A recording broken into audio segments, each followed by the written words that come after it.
Señoras, señores, bienvenidos al canal Al24 News. En la actualidad de esta noche, el Parlamento Árabe y el Parlamento Panafricano denuncian un comunicado del Parlamento Europeo sobre Argelia y condenan toda injerencia en sus asuntos internos.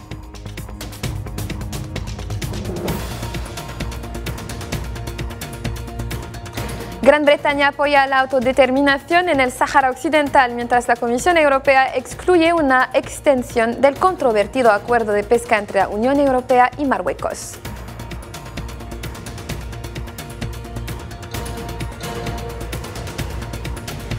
En Sudán, la firma de la Declaración de Jeddah que protege a los civiles en Sudán ampliamente saludada.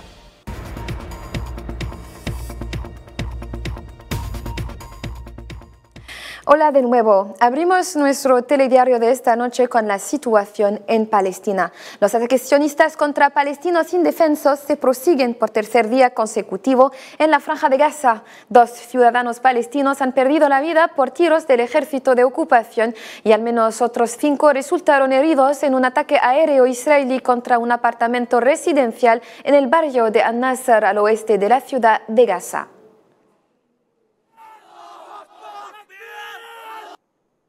Palestina siempre. El presidente del Consejo Nacional Palestino, Rawhi Fattouh, ha llamado a una intervención inmediata para poner fin a los crímenes cometidos por el gobierno de ocupación fascista contra el pueblo de Gaza. El presidente del Consejo Nacional Palestino criticó igualmente las posturas internacionales que apoyan al agresor y sin decir nada. Lo hemos anunciado también en nuestros titulares de esta noche. El Parlamento Árabe ha denunciado fuertemente el comunicado del Parlamento Europeo relativo a la libertad de expresión en Argelia, calificándolo de flagrante e inaceptable injerencia en los asuntos internos de Argelia, agregando también que se trata de un error inadmisible que el Parlamento Europeo no deja de cometer, contribuyendo así a publicar comunicados similares sobre los derechos humanos en los países árabes. Y abundando en el mismo contexto, el Parlamento Panafricano condenó y rechazó a su vez toda injerencia en los asuntos internos de Argelia, denotando que lamentó la resolución tomada por el Parlamento Europeo sobre la libertad de prensa en Argelia. El Parlamento Panafricano recordó que la prensa en Argelia goza de una total libertad desde que el país se comprometió en un proceso democrático lanzado desde hace más de 3 décadas. Tratándose de la contienda saharaui, la Comisión Europea ha descartado una posible prórroga del acuerdo de pesca entre Marruecos y la Unión Europea extendido ilegalmente al Sáhara Occidental ocupado y que venció en julio de 2023 antes de una decisión del Tribunal de Justicia de la Unión Europea que debería emitir su veredicto a finales de este año, según una carta del ministro holandés de Agricultura retransmitida por el Observatorio Internacional Western Sahara Resource Watch. En esta misiva, fechada el 28 de marzo de 2023, y en la que se discute la cuestión con el Parlamento holandés, el ministro hace referencia a las informaciones de la Comisión Europea, que concluyó que no entablaría negociaciones con Marruecos para una prórroga del acuerdo de pesca.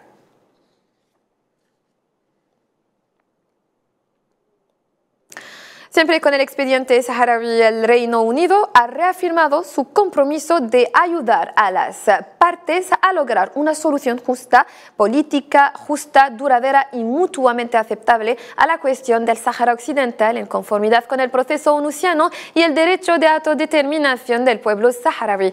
Londres expresó su posición en un comunicado publicado ayer por el gobierno británico tras la reciente visita de su ministro de Exteriores a Marruecos, en el marco del diálogo estratégico y la propaganda marroquí, que según la cual Gran Bretaña apoyaría la propuesta marroquí. En Sudán, pues el ejército sudanés y las fuerzas de apoyo rápido firmaron anoche un acuerdo en la ciudad portuaria saudí de Jeddah que prevé abrir corredores para permitir que los civiles atrapados abandonen las zonas de combate y al mismo tiempo permitir la entrada de la ayuda humanitaria. Un acuerdo saludado en Sudán y a nivel internacional. Escuchemos el informe de Kahina Mansri. El acuerdo de Jeddah, el primer acuerdo entre el ejército sudanés y las fuerzas de apoyo rápido, se dio después de una labor difícil para detener la lucha armada que convirtió a la capital Jartum y otras ciudades sudanesas a campos de batalla y provocó el desplazamiento y la huida de miles de civiles a países vecinos en busca de un refugio seguro. Este acuerdo fue acogido favorablemente tanto en Sudán como a nivel internacional. Para Arabia Saudita, que albergó las negociaciones, lo más importante es respetar lo que fue pactado. El mecanismo tripartito integrado por las Naciones Unidas, la Unión Africana y la Autoridad Intergubernamental para el Desarrollo, IGAD, saludó la firma de la declaración destinada a aliviar el sufrimiento humano y proteger la vida de los civiles en Sudán. Para la ONU, se trata de un primer paso importante, aunque solo sea para respetar las leyes internacionales que ya deberían cumplirse. Creo que es un primer paso, un paso importante, y quizá, aparte de los compromisos humanitarios que ambas partes deberían respetar de todos modos, porque la mayoría de estos compromisos reflejan el derecho internacional humanitario y el derecho internacional humano. Aparte de eso, creo que el elemento más importante de este acuerdo que se firmó anoche es que ambas partes se comprometen a continuar sus negociaciones. El acuerdo subraya la soberanía y la unidad de Sudán y saluda los esfuerzos de mediación de otros países, así como llama al fin de todos los ataques susceptibles de perjudicar a los civiles sudaneses. En lo referente a Turquía, en previsión de la elección presidencial de pasado mañana domingo, los dos mayores candidatos, el presidente Recep Tayyip Erdogan y su rival de la oposición Kemal Kılıçdaroğlu, concluyeron su campaña electoral con llamamientos masivos a sus partidarios, ello en previsión de esta importante cita electoral.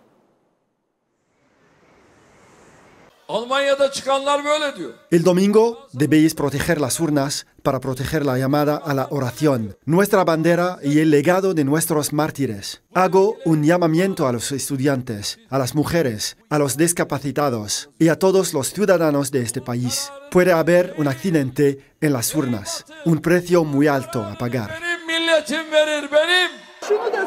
Las elecciones acabarán en la primera vuelta y se ganará por un amplio margen. Todo el mundo está seguro de ello. Ganaremos en la primera vuelta. Ganaremos, ganaremos. Y en Ucrania, el Ministerio de Defensa ruso afirmó hoy que el ejército ruso ha redesplegado unidades al norte de Bakhmut, mientras que Ucrania afirmó anteriormente haber logrado un avance cerca de la devastada ciudad.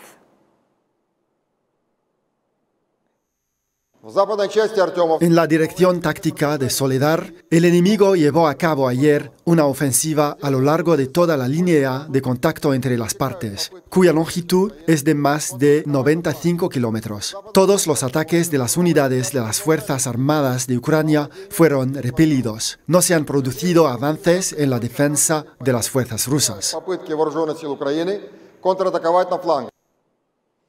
Y siempre hablando del este, Ucrania, el representante especial del gobierno chino para asuntos euroasiáticos, Li Hui, viajará a Europa el próximo lunes y visitará Ucrania, Polonia, Francia, Alemania y Rusia para comunicarse con todas las partes sobre una solución política a la crisis en Ucrania. Este viaje manifiesta el compromiso del país asiático con la promoción de las conversaciones de paz, sentenció Pekín. China está firmemente del lado de la paz. La actual crisis en Ucrania sigue retrasándose y agravándose, y siguen apareciendo efectos indirectos. La voz de la comunidad internacional sobre el alto el fuego, el cese de la guerra y el alivio de la situación es cada vez más fuerte. En nuestro telediario de esta noche abordamos la delicada situación de los migrantes que están a las puertas de Estados Unidos después de decaer el Título 42, una normativa que permitía expulsar en caliente a migrantes indocumentados sin posibilidad de pedir asilo por la pandemia de la COVID-19. Miriam Labri. Estados Unidos afirmó que no ha detectado un incremento sustancial de los cruces de migrantes a través de la frontera con México, pero está dispuesto a hacer frente al flujo de migrantes tras decaer la normativa del Título 42. Vamos a seguir aplicando nuestro plan para poner a las personas bajo nuestra custodia y deportarlas muy rápidamente a través de nuestras autoridades de inmigración cuando no cumplan los requisitos para recibir ayuda. La gente verá nuestro plan en acción. Llevará tiempo, pero lo conseguiremos. México, por su parte, hizo estado de un descenso en el flujo de personas que intentan viajar a Estados Unidos apenas unas horas después de que expirara la misma normativa restrictiva. El flujo va bajando el día de hoy, cuando menos hasta esta hora. No hemos tenido confrontaciones ni situaciones de violencia en la frontera. Estados Unidos está cumpliendo su parte, porque ofrecieron, como ustedes recordarán, 360,000 permisos a quienes sí hagan su procedimiento documentado por conducto de esta APP. Llevan ya más de 100,000, están cumpliendo. Se abren otras 100,000 ahora para Guatemala, Honduras y El Salvador. Tras el fin de la emergencia sanitaria, Estados Unidos dejó de aplicar el Título 42 que permitía expulsar en caliente a migrantes indocumentados sin posibilidad de pedir asilo por la pandemia, pero instauró otras restricciones en la frontera y comenzó a deportar mediante otra normativa conocida como Título 8. A partir de medianoche, las personas que lleguen a nuestra frontera sur estarán sujetas a nuestras autoridades de control de la inmigración en virtud del Título 8 del Código de Estados Unidos. Esto es lo que significa: si alguien llega a nuestra frontera sur después de la medianoche de hoy, se presumirá que no es elegible para el asilo y estará sujeto a consecuencias más duras por la entrada ilegal, incluyendo la prohibición de reingreso durante al menos 5 años y el potencial enjuiciamiento penal. La Agencia de la ONU para los Refugiados y la Organización Internacional para las Migraciones reclamaron mejores iniciativas para la acogida de migrantes y solicitantes de asilo. Ambas agencias subrayaron que el Título 42 debería haber dejado de aplicarse hace mucho tiempo. El asunto de los desplazados también ha conseguido un nuevo récord de este año. En 2022, 71,1 millones de personas se registraron como desplazadas internas, un aumento del 20% con respecto al año anterior, causado por los éxodos masivos tras la guerra en Ucrania, pero también por las inundaciones catastróficas en Pakistán, según un informe conjunto del Centro de Monitoreo de Desplazamiento Interno y el Consejo Noruego para los Refugiados.